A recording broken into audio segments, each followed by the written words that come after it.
Gustave et je suis producteur, programmateur et directeur artistique.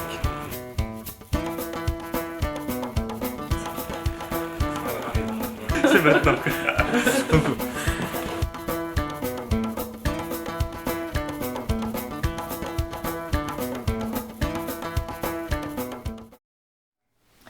Stevie, est-ce que tu as été déçu par le Parti socialiste? J'ai voté pour la première fois en 88 pour François Mitterrand. Donc j'ai toujours eu cette fibre socialiste et écologiste. Est-ce que je suis déçu par le Parti socialiste? Oui, forcément. C'est toutes les promesses non tenues. Moi, je suis resté sur le discours du Bourget. Mon ennemi, c'est la finance. La politique qu'il a menée était loin. Je lui ai écrit, j'avais écrit une jolie lettre d'un élu de la République à son président, où j'avais noté toutes ses promesses en lui disant bon maintenant j'avais redit bien à toi aussi à la fin et voilà, je te donnerai plus de chance, quoi. Je t'aiderai plus. Il avait un boulevard. Cette France avait un boulevard pour pouvoir chasser les haineux, le Front National et apporter des réponses qu'on attendait tous.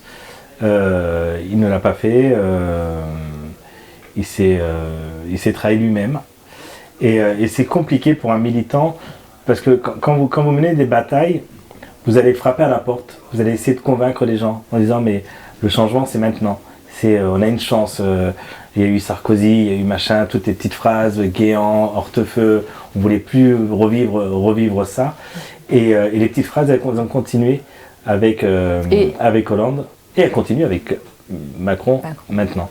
Et ces gens ne se rendent pas compte que chaque petite phrase, c'est un poignard à notre République. C'est un coup de poignard au combat que tous ces militants de droite comme de gauche, parce qu'il y a des militants sincères, peuvent mener.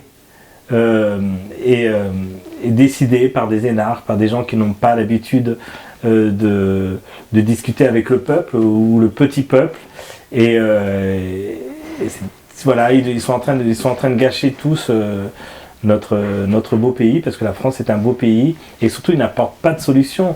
Moi sur la banlieue, la banlieue c'est parce que j'y vis, je sais, mais grâce aux tournées j'ai fait le tour de la France et je continue à faire des colloques dans le monde entier. J'étais en 2013 à l'université de Boston, de Miami, de New York et je rencontre des gens et les gens me disent mais vous avez vraiment de la chance d'avoir un beau pays. Et moi je voudrais que les enfants de cette France puissent se dire la même chose, à qui on donnerait la même chose.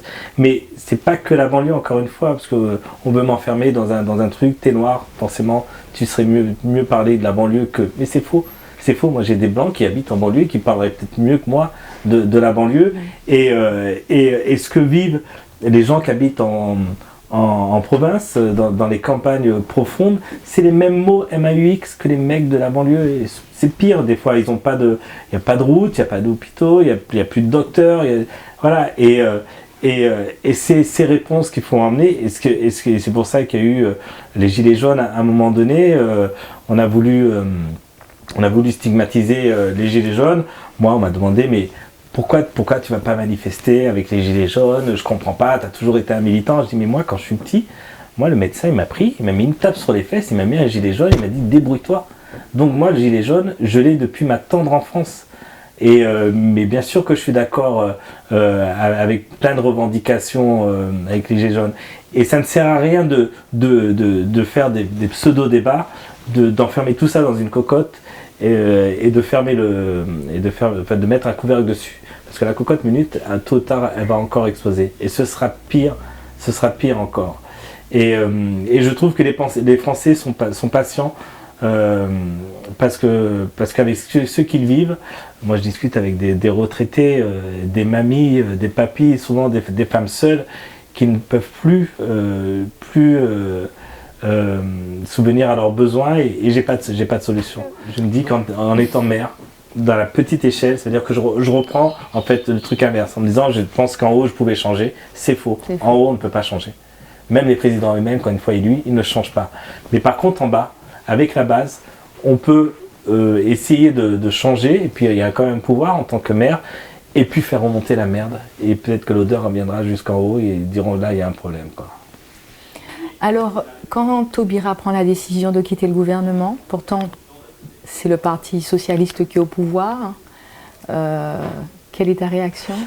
Alors moi je suis dans le RER et en fait ça faisait un an que j'étais au ministère, j'étais en train de monter des gros projets avec Engie, avec une fondation Culture en détention que j'étais en train de monter. J'avais fait ça le 23 octobre. Je savais qu'il y avait que cette décision, mais je pouvais pas imaginer qu'un homme de gauche puisse parler de déchéance de la nationalité. C'était pas possible pour moi. Mais j'avais fait une tribune déjà bien avant parce qu'il y avait eu quand même des petits sursauts.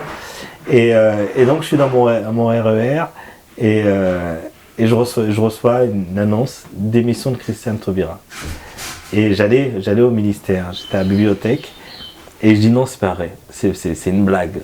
Donc je cherche le truc et là toutes les annonces tombent et j'appelle, j'essaie de l'appeler, elle ne répond pas.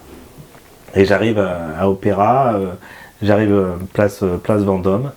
Et là, tout le monde, on était tous dehors en disant non. Parce que plus que démissionner, plus que ce parquet magnifique où j'aurais rêvé tourner sur la tête, plus cette grandeur de ce ministère, ces conseillers qui m'avaient adopté, moi, celui qui n'a pas fait d'études, et c'était vraiment une famille, on faisait vraiment bloc. Donc on se retrouvait tous en bas, il y avait quelque chose qui nous tombait sur la tête. Je sais pas, c'était bizarre, c'était comme un décès où tu sais pas en fait, tu sais pas ce qui se passe. Et on a fait une réunion. Christiane est arrivée, elle a réuni tous ses conseillers. On a ri, on a pleuré. Et après, j'avais fait une interview, on sort, donc elle dit elle ne pouvait pas rester non plus. C'est une femme d'honneur, c'est une femme de parole. Donc ça, on le comprenait. Et on sort et j'ai une journaliste qui vient me voir et qui me dit alors votre ministre démissionne, vous faites quoi? Et pour moi c'était tellement évident, mais je pars. Je suis son soldat quoi, donc je pars quoi. Et après dans ma tête j'ai dit putain le parquet il était beau quand même. et donc voilà, donc j'ai démissionné en même temps qu'elle et je suis passé à autre chose, à un autre combat. Je l'accompagne toujours, je suis toujours très ami avec elle. Quand j'ai des doutes, quand j'ai des questionnements, quand j'ai besoin d'avoir un avis politique, mais pas un avis politicien, parce que pour moi, elle est plus loin que certains politiciens. Je l'appelle, ça reste toujours ma deuxième maman de cœur.